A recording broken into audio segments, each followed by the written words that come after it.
우리 같이 말씀을 봉독하도록 하겠습니다. 오늘 말씀은 요한복음 1장 35절로 42절 말씀입니다. 35절로 42절 말씀 우리 함께 교독하도록 하겠습니다. 다음 날 요한이 다시 자기 제자 두 사람과 같이 서 있다가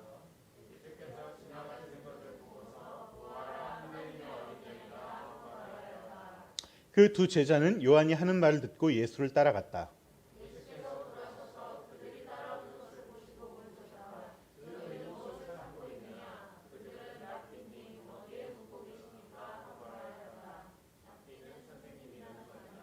예수께서 그들에게 대답하셨다. 와서 보아라. 그들이 따라가서 예수께 묻고 계시는 곳을 보고 그날을 그와 함께 지냈다. 때는 오후 4시쯤이었다.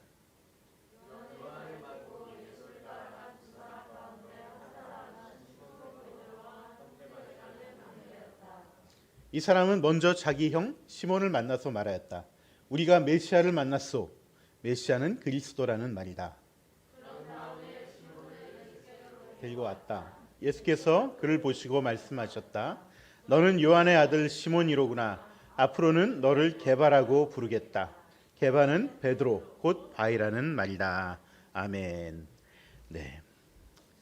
오늘은 너희가 무엇을 찾고 있느냐라는 말씀으로 우리 요한복음 두 번째 시간을 나누도록 하겠습니다. 우리 예전에도 제가 한번 말씀드렸던 것 같은데 어떤 한 신문사에서 그리고 한국갤럽에서 공동으로 세계 10개국에 있는 50대 여성 5,200명을 대상으로 삶의 행복도에 대해서 조사를 했습니다. 조사 대상을 50대 여성으로 잡은 이유는 보통 여성의 인생을 보면은 20대부터 40대까지 계속 행복도가 떨어진대요. 그러다가 50대가 되면 조금 올라간다고 그러더라고요. 그래서 그 50대 행복도를 조사했는데 조사 결과 한국인 50대 여성이 10개국 중에서 가장 불행한 삶을 살고 있더라라는 조사 결과가 드러났죠. 근데 제가 이것보다 더 중요한 것은 뭐냐면은 그 조사하면서 무엇을 하나 더 물어봤냐면 그래서 이렇게 여러 가지 삶이 좀 힘들고 불행하다고 느끼기 때문에 종교를 갖게 된 사람들이 많이 있으신 거예요. 근데 이 종교를 갖게 된 이유가 바로 이런 이 환경으로부터 마음의 안정을 찾기 위해서 종교를 가졌다고 하는 분들이 한 77%나 되는 거예요. 50대 여성들 중에 많은 분들이 종교를 찾게 되는 것이죠. 이건 굉장히 다른 나라 여성들보다 많은 수가 이렇게 종교에 또 귀의하고 마음을 거기서 얻기를 원했던 수치인 것이죠. 근데 그 중에서 이 종교에 귀의하신 분들 중에서 단 7.4%만이 그 종교의 그 본질적인 그 믿음에 대해서 추구를 하고 계셨다는 거예요. 그것을 찾고 노력하고 계신다는 것이죠. 대부분 92.6%는 종교에 귀의하긴 했지만은 어떤 진정한 믿음보다는 그때그때의 어떤 마음의 평안이나 또 질병의 퇴치나 또는 환경의 기적과 같은 변화를 원해서 종교에 귀의하는 경우가 많았다는 것이죠. 이게 뭐 다른 연령층에서는 어떻게 될지 모르겠지만 이렇게 종교에 귀의하는 이유가 사실은 종교의 본연의 목적보다는 다른 것들 때문에 찾는 경우가 많다는 것이고 아마 또 다른 연령층도 또 대동소이한 경우가 많지 않을까 저는 생각을 해봅니다. 오늘 본문 38절에 나오는 예수님의 말씀, 너희는 무엇을 찾고 있느냐? 이 질문은 바로 우리가 교회에 왜 나오고 신앙생활을 왜 하고자 하는지 그런 근원적인 이유가 무엇인지를 묻고 계신 질문이라고 할 수 있습니다. 그래서 우리는 이 질문 앞에서 내가 정말 그 종교의 본질인 그 정수인 정말 그 믿음을 얻고 정말 제자로 살아가기 위한 사람인지 아니면 그저 내 삶의 안정과 평안을 위해서 종교 생활을 하고 있는 사람인지를 스스로 돌아볼 수 있게끔 하는 질문이라는 것이죠. 특별히 오늘 38절 말씀은요. 요한복음에서 예수님이 등장하셔서 처음 하신 말씀이 바로 이 말씀이에요. 처음 하신 말씀. 보통 사복음서에 다 예수님이 등장하시면서 첫 번째 하신 말씀이 그 복음서에서 전하고자 하는 주된 내용을 담고 있습니다. 그래서 예수님이 이렇게 너희들이 무엇을 찾고 있느냐라고 물었던 것은 우리가 지난주에 요한복음 통해서 요한이 얘기하고자 했던 것이 뭐냐면 바로 생명은 예수 그리스도께로부터 나오고 이것을 너희에게 전하고 싶은 마음에 이 요한복음을 썼다라고 우리가 들었습니다. 그렇다면은 이 질문은 다시 다르게 돌려서 얘기한다면은 너희가 정말 생명을 얻으려고 나를 따르려고 찾아왔느냐라고 물어보시는 질문이라고 할 수 있겠죠. 그래서 오늘은 기독교 신앙의 본질인 이 생명을 우리가 주님으로부터 어떻게 또한 얻고 또 이 생명을 더욱더 풍성하게 하려면 어떻게 또 해야 되는지를 같이 나누고자 합니다. 먼저 우리가 생명을 찾으려면 우리가 구하는 생명이 어디에서 나오는지 명확하게 알아야 됩니다. 생명이 있는 곳에서 생명을 구해야지 생명이 없는 곳에서 생명을 구해봤자 아무리 구해봤자 얻어지지 않는 것이죠. 복음서가 증명한 대로 생명은 오직 예수 그리스도를 통해서만 나옵니다. 하지만 문제는 바로 그 예수님께 생명을 얻고자 하는 사람들이 많지 않다는 거예요. 아까 그 조사에서 나온 것처럼 말씀이죠. 또 예수님께 생명을 구한다고 하지만은 실제로는 엄한 곳에서 생명을 구하는 경우들이 많다는 것이죠. 오늘 본문은요, 지나가던 예수님을 향해서 세례 요한이 이렇게 고백하는 것에서 시작합니다. 보아라, 하나님의 어린 양이다. 하나님의 어린 양이다. 여러분, 이 세례 요한의 고백에는요, 사실 생명보다는 죽음이 더 깃들여져 있는 말이에요. 이 어린 양이란 얘기를 들었을 당시에 유대인들은 어떤 생각을 했겠습니까? 제일 먼저 떠올린 것은 출애굽했을 때 마지막 10번째 재앙인 모든 그 가정의 모든 집에 하나님께서 죽음의 사자를 보내셔서 첫 태어난 생명들을 다 데리고 가신다는 그 죽음이 드리워졌다는 것이죠. 그때 너희들 중에 이스라엘 중에 하나님 말씀을 믿고 어린 양을 잡아서 그 어린 양의 피를 자기 집 문설주에 그 문간에다가 바르면은 그곳은 그 죽음의 사자가 건너가고 죽음을 당하지 않게 된다고 말씀하셨고 거기서 이스라엘 백성들은 다 생명을 구하게 됐죠. 하지만 이집트 사람들은 다 그 방법을 따르지 않았기 때문에 모든 첫 생명들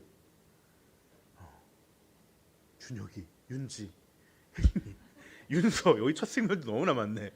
우리 민규 형제님도 우리 윤선 자매님도 저도 마찬가지입니다. 다 이렇게 앗아가게 되고 정말 곡소리가 나게 됐죠. 그래서 여기서 생명에서 죽음에서 생명을 건진받고 이스라엘 백성은 생명을 얻게 됐어요. 하지만 그때 수많은 어린 양들은 어떻게 됐을까요? 대신 죽음을 당한 것이죠. 네. 그렇기 때문에 어린 양이라고 한다는 얘기는 저 사람이 곧 죽을 사람이네. 이것을 의미하고 있다는 거예요. 그 미래는 죽음으로 예정될 수밖에 없다는 것이죠. 그래서 그런지 세례 요한의 제자들 중에 단 2명만이 예수님을 따라가기로 했습니다. 여러분, 세례 요한은요 굉장히 센세이셔널했던 사람이었어요. 당시에 세례 요한 앞에 나와서 회개하고 세례를 받고자 하는 사람들이 엄청나게 많았고요. 또 그 이후에도 제자가 되려고 따르는 사람들이 엄청나게 많았습니다. 사도 바울이 복음을 전하다가 어느 지역에 갔는데 그 지역에 세례 요한이 주었던 물 세례는 받았지만 성령 세례는 아직 받지 못한 사람이 있어서 성령 세례를 베풀었던 사람이 있을 정도로 예수님이 승천하시고 난 후에도 여전히 세례 요한의 영향력이 굉장히 있었고요. 예수님께 한창 활동하실 때도 세례 요한의 제자들이 굉장히 많았습니다. 세례 요한은 굉장히 인기가 있었던 사람이에요. 나름 굉장히 고난의 삶을 살았지만은 굉장히 인기가 있었던 사람입니다. 그런데 그런 세례 요한이 나보다 더 큰 이가 지금 오신다. 저 사람이 바로 그 사람이라고 얘기했음에도 불구하고 그 많은 세례 요한의 제자들 중에 단 2명만이 예수님을 따라갔다는 거예요. 이게 무슨 말이겠습니까? 어린 양의 길, 이 죽음의 길은 누구나 다 싫어한다는 거예요. 누구나 다 인기가 없다는 얘기예요. 관심이 없다는 얘기입니다. 또 같은 고난의 길을 가더라도 이 세례 요한은 굉장히 인기가 많습니다. 왜? 정의를 외쳤으니까. 이 불의한 사람들에게 한바탕 호통을 치고 너희들 그렇게 살면 안 된다. 그리고 끝까지 헤롯 대왕에게도 옳은 말만 하다가 결국 이제 세례 요한은 목을 베이고 죽고 말죠. 그래서 그 당시에 세례 요한은 당시 민중들, 그 이스라엘 백성들에게는 굉장히 사이다와 같은 사람이었어요. 와, 저렇게 멋진 사람이 있었네. 우리가 하고 싶은 말을 다 해주네. 그러면서 따랐던 사람들이 엄청나게 많았다는 것이죠. 하지만 예수님은 그런 나쁜 놈들에게 시원하게 뭐라 한마디 하지 않습니다. 자신을 제물로 드리는 길, 그 희생의 길, 십자가의 길, 죽음의 길을 가셨기 때문에 큰 인기를 사실은 끌지 못했죠. 가끔씩 이렇게 기적을 행하시면은 인기도가 확 올라갔다가 또 이제 점점 십자가의 길로 갈수록 다 따르던 사람들마다 다 떠나버리는 그런 길을 갔습니다. 여러분, 정말 자기 자신을 부정하고 자기 목숨을 내어주는 것이 영원한 생명의 길로 가는 것이고 진리의 길이라는 것을 예수님이 주장했지만 그 주장은 아무리 좋아 보여도 그것은 좁고 험한 길이라서 사람들이 따르지 않았다는 것이죠.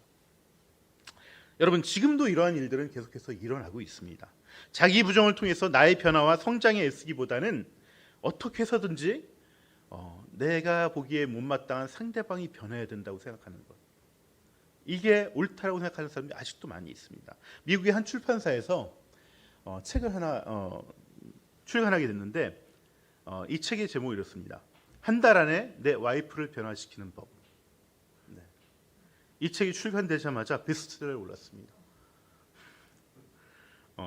그래서 한 달도 안 돼서 1세를 찍고 이제 2세를 찍으려고 딱 보니까 책에 중대한 결함이 있었던 거예요. 뭐냐면 제목에 오타가 있었던 겁니다. 그래서 이걸 부랴부랴 이제 2세를 내면서 제목을 고쳤어요. 원래 L자가 들어가야 되는데 W자가 들어간 거예요. 그래서 원래 제목은 라이프인데 이게 와이프로 바뀐 거예요. 그래서 이제 다시 한 달 만에 내 인생을 변화시키는 법이라는 제목으로 다시 2세를 찍어서 내보냈는데 점점 베스트셀러 순위에서 떨어지고 결국 한 권도 팔리지 않는 책이 되고 사람들로부터 잊혀져 버렸다라는 얘기가 있습니다. 이게 사실인데요. 여러분, 이게 무슨 말입니까? 대부분의 사람들은 자기 변화보다는 상대방의 변화를 원한다는 거예요. 나의 변화는 사실 너무나 힘들고 노력이 많이 들어가고 정말 죽을 만큼 고통스럽고 싫기 때문에 나는 늘 제자리에 있고 상대방만 바꾸려고 한다는 것이죠. 그래서 상대방을 바꿀 수 있는 그 비법이 있다면 어떤 방법이든지 쓰고 싶어하는 것이 사람의 마음이라는 것입니다. 여러분, 무엇을 구하느냐라는 예수님의 질문은 어떤 종교적인 힘으로 내가 원하는 대로 사람과 환경을 바꾸려는 힘을 나에게서 찾느냐? 그렇다면 번지수 잘못 잡았다라고 얘기하는 것이에요. 무엇을 구하느냐라는 질문은요, 정말 나를 따라서 자기 십자가를 지고 자기 부인을 하며 자기 변화와 성장의 길을 가려고 하고 있느냐, 그것 때문에 나를 정말 따르느냐, 이렇게 물어보시는 거예요. 이것이 진짜 생명의 길이기 때문에 그렇습니다. 여러분, 생명이 있다는 건요, 가만히 있지 않습니다. 모든 생명은 변화하고 성장합니다. 변화하고 성장하지 않은 것은 생명이 없는 거예요. 그래서 진정 생명의 길을 가려고 한다면 예수님이 가셨던 그 십자가의 길, 희생의 길, 죽음의 길을 따라가는 수밖에 없어요. 물론 좁고 험한 길입니다. 하지만 그 길밖에는 생명의 길이 없습니다. 하지만 그렇다고 그 길이 정말 좁기만 하고 험하기만 하냐? 그렇지는 않습니다. 여러분, 그 길이 괜히 정말 안 좋아 보이고 사망의 길처럼 보이지만은 그 길에만 늘 주님이 함께 계신다는 것이죠. 무엇을 찾느냐는 주님의 질문에 안드레아와 요한은요, 어떻게 대답하냐면 대답 대신 질문하죠. 선생님, 어디 묻고 계십니까? 이런 질문을 합니다. 굉장히 좀 엉뚱한 질문을 대답을 하고 있는데, 여러분, 일반적인 사람이라면 너희들이 무엇을 찾고 있냐 그러면 주님, 제가 찾고 싶은 것은 영생입니다. 제가 찾고 싶은 건 진리입니다. 제가 찾고 싶은 건 평화입니다. 이렇게 얘기할 텐데 이 안드레와 요한은 그렇게 묻지 않고 어디 계신지, 주님이 어디 있습니까? 어디 묻고 계신가를 묻는다는 것이죠. 왜 그럴까요? 저는 이분들이 이 안드레와 요한이라는 제자분들이 굉장히 좀 탁월한 면이 있는 것 같아요. 네. 여러분, 지금 이들이 원하는 어떤 영원한 생명, 엄청난 그 생명을 예수님이 준다고 한들 그것이 하루아침에 이 안드레와 요한의 것이 될 수는 없습니다. 여러분, 예수님의 복음을 듣고 우리가 또 믿었지만 우리가 변화하지 못하는 가장 큰 이유는 우리가 그분과 하나 되어 살아가지를 못하기 때문에 그런 거예요. 하나 되어 살아가기. 예수님이 주시는 생명은 그 지식을 가르치는 수업처럼 한 시간 만에 끝날 수가 없어요. 예수님이 주시는 이 생명은 깨달음으로 얻을 수가 없는 거예요. 한 번에 얻을 수가 없습니다. 예수님이 주신 이 생명은 그분과 함께 동고동락을 할 때 그 시간이 쌓여갈수록 더 깊이 있게 우리 것으로 소유될 수 있다는 것이에요. 그래서 예수님은 늘 이 말씀하시죠. 나는 가지이고 너희는 포도나무 열매이니 이 가지가 너희는 가지고 나는 포도나무이니 너희가 내 이 포도나무에 붙어 있지 않으면 열매를 맺을 수 없다고 얘기하신 이유가 바로 여기 있는 것입니다. 여러분, 제자들과 예수님이 이 얘기를 나눴던 때, 이 선문답 같은 얘기를 했을 때가 바로 오후 4시쯤 됐던 시기예요. 오후 4시. 여러분, 오후 4시는요 굉장히 애매한 시간입니다. 뭐냐면 남이 집에 가기에 굉장히 애매한 시간. 왜냐하면 가면은 집을 다시 와야 되는데 올 때는 어떻게 됩니까? 이미 해가 져서 지금처럼 가로등이 있는 시간도 아니고 굉장히 무섭습니다. 저희들도 그 나사렛에서 길을 한번 잃었었는데 어두워지니까 굉장히 무섭더라고요. 그때도 이렇게 가로등이 많지 않아요. 거기가 현대에도요. 근데 이 밤에 2000년 전에는 굉장히 부담되는 시간이죠. 결국 이 말은 거기서 하룻밤 묵겠다는 얘기예요. 하룻밤 묵겠다는 얘기. 그런데 예수님은 어떻게 얘기하시죠? 서슴없이 와보라고 얘기하십니다. 서슴없이. 그리고 예수님과 제자들은 하룻밤을 지내게 됐습니다. 여러분, 이 하룻밤 동안에 어떤 일이 있었는지는 사실 성경에 나오진 않습니다. 하지만 어떤 일이 있었는지 구체적으로 모르지만은 그 다음날 안드레라는 사람이 정말 흥분해가지고 자기 형인 베드로에게 가서 내가 메시아를 봤다라고 고백을 하는 거예요. 들떠서 고백을 하고 있다는 거예요. 그만큼 그 시간이 굉장히 어메이징한 시간이었다는 것은 분명하다는 것이죠. 여러분, 죽음으로 향하고는 있는 그 어린 양의 길에서 하루아침에 어메이징한 길을 찾았다며 기뻐하고 흥분할 수 있었던 이유는 안드레가 주님과 하나 되는 시간이 있었기 때문에 그런 거예요.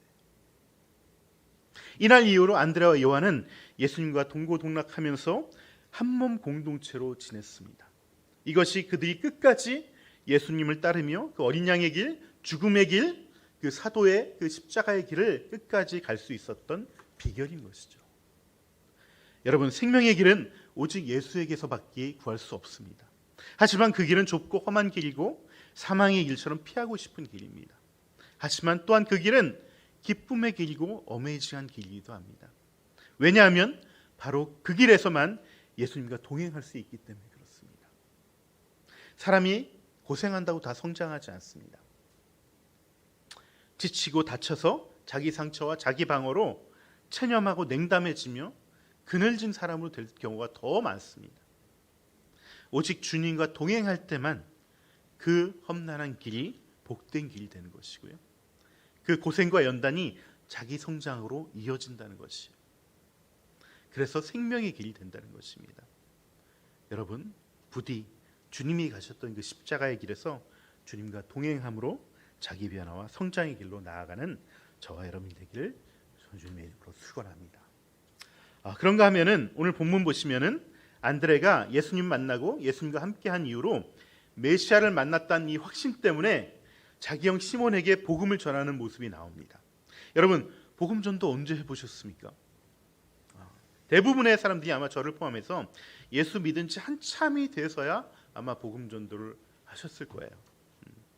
그나마 또 못하신 분들도 많이 있을 거고요. 뭐 단체로 했을 때 이렇게 껴서 이렇게 해보지만 개인적으로 하는 건 쉽지 않죠. 네. 그런데 오늘 본문에 나온 안드레는요, 예수님을 따른 지 단 하루 만에 복음을 전하는 전도자가 되었다는 거예요. 이게 참으로 놀라운 일이죠.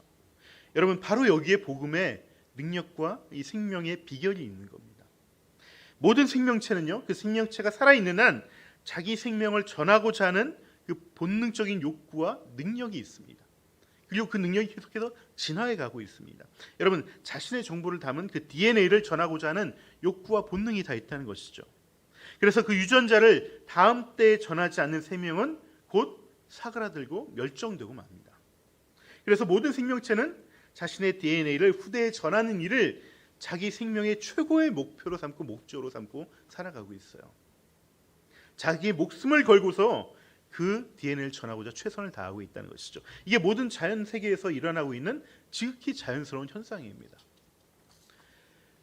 여러분, 복음이나 생명도 역시 마찬가지. 누구나 복음을 받은 사람이라면 내가 받은 복음을 전하고자 최선을 다하게 돼 있습니다. 그래서 내 안에 복음의 전도에 그 열망이 없다면은 정말 내가 복음을 지금도 생명으로 소유하고 있는지 늘 돌아봐야 되는 것이죠. 또한 살아있는 영적인 존재로서 우리는 우리의 삶을, 그 생명을 전하지 않으면, 그 영적인 생명을 전하지 않으면 우리의 영적인 삶이 의미가 없어져요. 그리고 그 생명력도 점점 사그라들게 돼 있습니다. 여러분, 2000년 교회 역사가 돌이켜보면 편안했던 적이 없습니다. 온갖 박해와 핍박의 연속이었죠.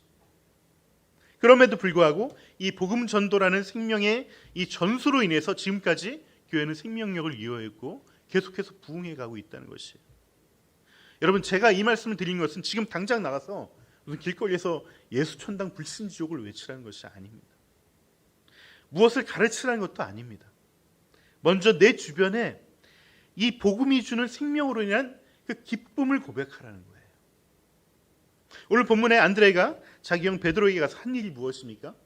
사실 안드레는 메시아를 만났다고 이렇게 증거했지만은 사실 아는 것이 별로 없습니다. 하룻밤 예수님하고 있었다고 아는 게 얼마나 있겠습니까?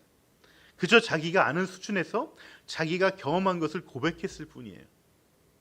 하지만 그럴 때 복음이 전해진다는 것이죠. 유창한 말씀씨가 없어도, 그럴듯한 논리가 없어도 내가 경험하고 누리고 있는 이 복음의 생명을 기뻐하고 고백하기만 하면 된다는 것이에요. 우리 지지난주에 우리 민규 형님 부모님께서 우리 교회 방문해 주셨습니다. 네. 같이 식사를 하고 또 차를 마시고 또 담소를 나누고 돌아가셨는데, 이 민규 형님 아버님은 원래는 불교 신자세요. 그래서 또 이 아들의 그 권유로 동네 교회 3년 정도 출석하셨는데 결국은 믿어지지 않는다. 그래서 이제 지금 교회를 안 다니고 계시는 상황입니다. 또 어머니는 하나님에 대한 사랑이 아주 특별하셔서 아주 특별한 교회에 지금 다니고 계십니다. 그런데 이번에는 좀 멀지만 이 아버지의 신앙을 위해서, 아버지의 신앙을 갖게 하기 위해서 어머님이 함께 우리 교회에 오시겠다고 이렇게 결정을 하신 거예요. 네. 그래서 설 지나고서부터 아마 오실 것 같은데, 이분들이 오시게 되는 계기는요, 제가 보기에는 아마 윤 선자님도 그렇게 말씀하셨는데, 아들 내외를 보면서 이 아들 내외가 지금 사는 게 이게 녹록하지 않은데 그 가운데서도 서로 사이좋게 지내고 있다는 게 너무나 이상한 거예요. 본인 보시기에, 본인들 보시기에 저 정도 상황이면 매일 싸우거나 아니면 서로 냉담하거나 그렇게 돼야 되는데 의외로 잘 지내고 있다는 것이죠. 또 잘 지낼 뿐만 아니라 예수님 믿고 이 복음이 주는 생명이 너무 좋아서 기쁘다고 하니까, 맨날 되게 좋다고 하니까 도저히 이해가 안 가시는 거예요. 여러분, 민규 형제님 가정에 처음 오셨을 때만 해도 사실 서로에게 맺히신 것들이 너무나 많으셔서 서로를 향해서 이게 정의를 외치셨던 그런 관계셨죠. 하늘을 찌르고 계셨던 그런 분들이셨습니다. 근데 행복을 하시면서 내 변화가 너의 행복이라는 이 말씀을 받아들이고, 내가 잘하지 못하지만 또 누군가를 인도하려고 애쓰시고, 그러면서 서로 자기를 부인하고 서로를 품는 이 십자가의 길을 가기 시작하니까 이제는 이 복음이 주는 생명의 기쁨을 표현하고, 그 기쁨 때문에 쟤는 이상한가 보다 하면서 교회에 오시겠다는 분이 생긴다는 것이죠. 그것도 부모님이. 여러분, 부모님이 오신다는 건 정말 쉽지 않은 겁니다. 네. 저는 사실 이 부모님이 오신다는 말을 듣고 처음엔 저도 사실 좀 난감했습니다. 네. 한 분은 불교 신자시고 또 한 분은 또 특별한 교회를 다니시니까 이분들은 뭐 어떻게 해야 될까 이렇게 되게 난감한 거예요. 굉장히 난감하고 이거 어떻게 해야 되죠? 계속 기도하는데 그러다 제가 오늘 본문을 보면서 깨달은 것이 있습니다. 뭐냐면 그냥 우리가 받은 복음의 기쁨을 표현하면 되겠다. 우리가 그 기쁨을 고백하면 되겠다. 이러면 되는 것이라고 저는 생각을 해봅니다. 여러분 이제 80이 다 되신 넘으셨나요? 네. 80이 넘으신 이 어르신들 우리가 가르쳐서 이분들이 변하겠습니까? 설득해서 이분들이 변하겠습니까? 그냥 우리가 받은 복음, 우리가 받은 기쁨을 정말 고백하고 이렇게 표현하는 것. 이것이 가장 효과적인 복음 전도라는 거예요. 결국 안드레 사도께서는 이 복음을 기뻐하고 고백하셔서 자기 형을 예수님께로 데려올 수가 있었어요. 하지만 모든 사람이 다 사람을 데려올 수 있는 건 아닙니다. 오늘 본문에서만 해더라도 안드레는 복음을 전하고 베드로를 데려왔지만 요한 사도께서는 그러지 못했습니다. 요한 사도께서는 그 이후에도 성경 어느 곳을 보더라도 이 복음을 열정적으로 전하고 다녔다는 기록은 없습니다. 일생 대부분의 사역을 요한 사도는 바울 사도나 다른 사도분들이 세웠던 교회를 돌아다니면서 그 교회를 다시 한번 복음으로 세우시고 핍박과 박해 속에서도 그 복음을 굳건하게 지키도록 교회를 또한 지켜내는데 그 모든 사역들을 감당하셨던 분이죠. 여러분 재미있는 사실 중에 하나는요, 이 베드로가 제자가 된 이 요한복음의 이 이야기 있잖아요. 이야기가 이 공간복음과 이 요한복음이 서로 굉장히 맞지가 않습니다. 공간복음에서는 예수님이 가다가 이 고기 잡고 있는 베드로를 불러서 제자로 삼거든요. 마태, 마가, 누가 맞죠? 이 세 복음에서 다 그렇게 기록하고 있습니다. 그런데 요한복음에서만은 그 동생이 먼저 예수님을 만나고 자기 형을 데려왔다고 기록을 하고 있는 거죠. 여러분 둘 중에 어느 게 맞을까요? 저는 요한복음이 좀 더 맞다고 생각합니다. 왜냐하면 마태, 마가, 누가복음은요 사실 누군가에게 들었던 말을 적은 것이에요. 근데 요한복음은 자기가 본 것을 적은 것입니다. 근데 그렇다고 해서 마태, 마가, 누가복음은 거짓말이고 뭐 잘못 쓴 거고 요한복음만 맞다, 이것도 아닙니다. 이거는 이 술이 서로 다르다고 해서 이 사실 자체를 또 부인하는 것도 말이 안 되고, 이거는 좀 너무 그렇게 생각하는 건 이 성경을 단편적으로 우리가 생각하는 것이죠. 여러분 이 둘을 좀 잘 절충해 보시면은 베드로는요 안드레를 통해서 주님께 나왔지만 곧바로 예수님의 제자가 되진 못했던 것 같아요. 다시 돌아갔던 것이죠. 그리고 다시 고기 잡는 어부가 됐습니다. 어느 날 고기를 열심히 잡고 있는데 밤새도록 잡았지만 한 마리도 잡지 못했습니다. 그때 예수님이 나타나셔서 더 깊은 데로 가서 그물을 내려보라 이렇게 얘기하시죠. 그때 베드로가 뭐라고 그러냐면 제가 밤새도록 수고했지만 선생님 말씀 따라서 다시 한번 순종해 보겠습니다 하고 나가서 그물을 내립니다. 그러자 엄청난 고기가 잡히는 거죠. 자기 배로도 다 감당할 수 없어서 주변에 고깃배들을 불러서 같이 이 고기를 길어 올리게 됩니다. 그리고 끼엄끼엄 와서 바닥 이제 그 해변가로 와서 이 고기를 다 내려놓은 다음에 제일 먼저 한 것이 뭐냐면 예수님께 가서 무릎 꿇고 이렇게 고백합니다. 이 말이 굉장히 어색해요. 내가 왜 이게 어색한가를 곰곰이 생각해 보니까 이게 뭐라고 얘기하냐면 주님, 저는 죄인입니다. 저를 떠나십시오. 이렇게 얘기한단 말이에요. 보통 이렇게 처음 만났는데 얘기 듣고 고기를 잡으면은 와 예수님 최고! 야 정말 예수님 진짜네요. 메시아시네요. 이렇게 기뻐하면서 막 달려가서 막 포옹도 했을 텐데 그게 아니라 이 고기를 잡고 나서 내가 죄인이라고 고백을 하는 거예요. 만약에 이 베드로가 이 고기를 안 잡았다면, 다른 사람이 그 말을 듣고 순종해서 고기를 잡았다면 정말 제가 죄인이다 이렇게 얘기할 수 있지만 고기를 잡고 나서 왜 순종했는데 왜 죄인이라고 얘기하는 것일까? 이게 바로 이미 예수님을 만났지만 한번 떠났던 베드로의 모습이 이 사이에 있었던 것이죠. 그래서 내가 주님께 가지 못했던 것, 이것이 나의 죄된 모습이다 라고 고백했던 것을 말하고 있습니다. 물론 이건 저의 가설과 추측과 상상력에 의한 것이지만 저는 맞다고 생각을 합니다. 여러 가지 정황을 살펴봤을 때 저는 제가 이 말씀 왜 드리냐면요.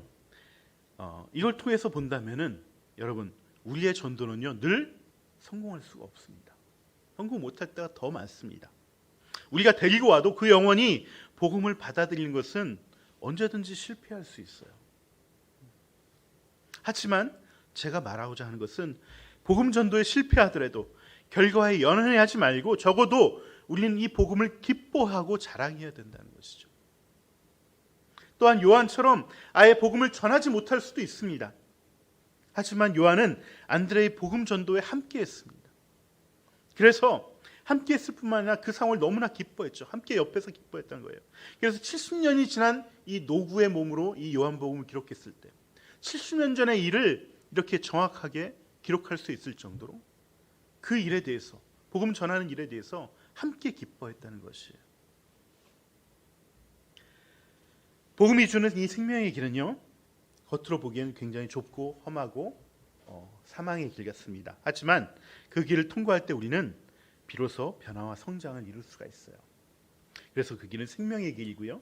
또한 그 길에서만 우리는 진짜 주님과 동행할 수 있습니다. 그래서 그 좁고 험한 길이 사망의 길이 아니라 은혜의 길이 되고 변화와 성장의 길이 되어져 가는 것입니다. 여러분 주님 없는 연단과 희생은 아무런 열매가 없습니다. 오직 주님과 함께 그 길을 걸어갔으면 좋겠습니다. 그럴 때 우리는 좁은 길에서도 기뻐할 수 있고요. 우리의 기쁨의 고백을 통해서 복음이 전해질 수 있습니다. 우리의 영적인 삶은 그렇게 해서 더욱더 풍성해지고 유지될 수 있는 것입니다. 이러한 생명의 선순환의 길을 함께 걸어가고 삶의 복음의 뿌리가 내려지는 저와 여러분이 되면 좋겠습니다. 우리 같이 찬양하시죠.